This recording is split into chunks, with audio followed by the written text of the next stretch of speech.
Hey YouTube, what's going on? It's the Theban Gamer, back with some more Enlisted news. We're just going to talk about the new updates for Enlisted and the really big new update with AI. So really the biggest update is going to be this new AI feature. We all know AI has been pretty bad in Enlisted. They really are not that responsive. But with this new feature, it's going to really help, kind of correct that and put it on a better course. So if we're right on Enlisted's website, we're going to see that basically they changed the behavior model. So now it says you'll be able to select between two different behavior models.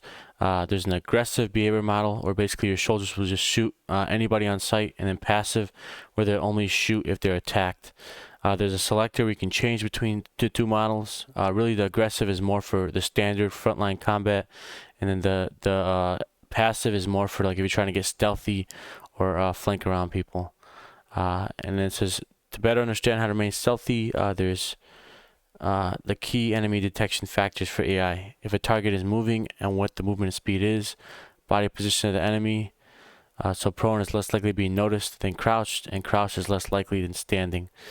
Distance to the target, if the enemy is within the field of view or not, and then the sound of shots have a very high priority in attracting AI attention. Factored also by distance to any flying bullets. So that's pretty cool that they have that. They also have an improved damage reaction model. So we'll just read it word for word. If the AI is being shot at, in order to fight back, they need to locate the enemy. That now takes some time depending on a number of factors like distance to the source of the threat and its position relative to AI.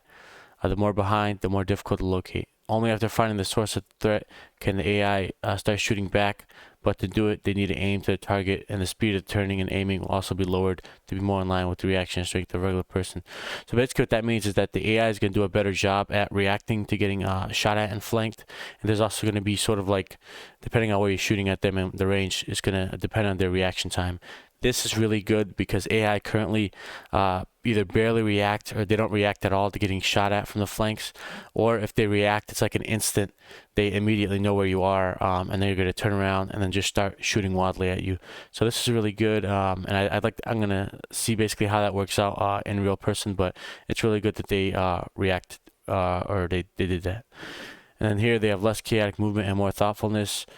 Basically AI soldiers will change their position less. They'll move from cover to cover and not obstruct your aim. They'll be more focused on finding enemies. They'll choose their position better.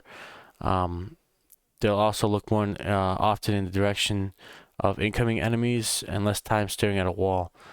And then basically this is also really good because AI right now basically just move erratically.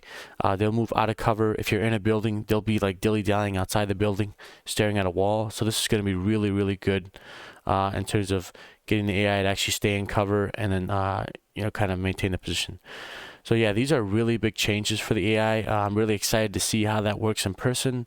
And I'm really glad that they did this to make AI more of a factor, because right now AI, if you flank them or even if you find them up front, they generally just shoot erratically at you. They're not really that great, and they don't really get kills at all, to be honest. So this is cool that they did this.